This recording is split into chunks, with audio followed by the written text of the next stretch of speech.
வணக்கம் அன்பான தாயக உறவுகளே.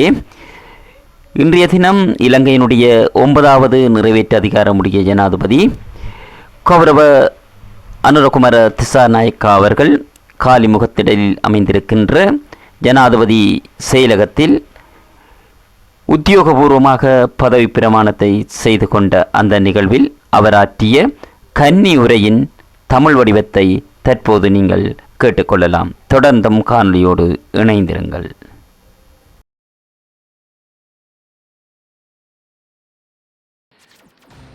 වැඩමවදාළ ගෞරවනීය මහානායක හමුදුරන් වහන්සේලාගේ අපේ පියතුමන්ගෙන් කුරුක්කල්තුමන්ලගෙන් මවිලුතුමන්ලගෙන් ඒ වගේම තානාපතිවරුන් මහා කොමසාරිස්වරුන් ඒ වගේම අග්‍රවංශකාරතුමා ඒ වගේම ආරාධිත සියලු අමුත්තන්ගෙන් අවසරයි. எமக்கு தெரியும், இந்த நாட்டின் ஜனநாயகத்தின் முக்கியமான அங்கம்தான் மக்களால் தம்மை ஆட்சி செய்வதற்கு ஆட்சியாளர்களை தேர்ந்தெடுப்பது. ஆனால் தேர்தலில் வாக்களிப்பதும் ஆட்சியாளரை தெரிவு செய்வதுடனும் மாத்திரம் ஜனநாயக கடமை நிறைவடைவதில்லை. அது ஜனநாயகத்தின் முக்கியமான அங்கமாக இருந்தாலும் எமது நாட்டிற்குள் ஜனநாயகத்தை பலப்படுத்துவதற்காக வியூகங்களின் வலுவான தன்மை, அதே போன்று சட்டத்தின் சில வலுவான தன்மை அவசியம் என்பதை நாம் ஏற்றுக்கொள்கின்றோம். அதனால் நான் முதலில் நாட்டு மக்களிடம் தெளிவுபடுத்த விரும்புகின்றேன். இந்த நாட்டின் ஜனநாயகத்திற்காக எனது முழுமையான அர்ப்பணிப்பை எனது பதவி காலத்தில் காண்பிப்பதற்கு நான் தயார்.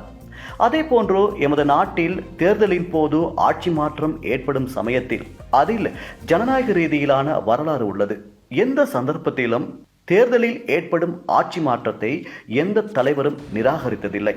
அதன் அடிப்படையில் முன்னாள் ஜனாதிபதி ரணில் விக்ரமசிங்க அவர்கள் மக்களின் தீர்மானத்தை ஏற்றுக்கொண்டு ஆட்சி மாற்றத்தின் போது அர்ப்பணிப்புடன் முன்மாதிரியாக செயற்பட்டமைக்கு நான் நன்றி செலுத்துகின்றேன். அதே போன்று எமக்கு மிகவும் சவாலான நாடு கிடைத்திருப்பதை நாம் மிகவும் ஆழமாக புரிந்து கொண்டுள்ளோம். எமது அரசியலில் இதைவிட தூய்மையானதாக மக்கள் எதிர்பார்க்கும் நல்ல அரசியல் கலாச்சாரம் தேவையாக உள்ளது. நாம் அதற்காக அர்ப்பணிப்புடன் செயற்பட தயார்.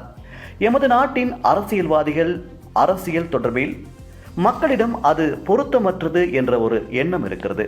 அதனால் எமது பக்கத்தில் எதிர்காலத்தில் அரசியல்வாதிகள் அரசியல் தொடர்பில் மக்களின் கௌரவம், மக்களின் நம்பிக்கையை கொண்டு வருவதற்காக சகலதையும் செய்ய தயார்.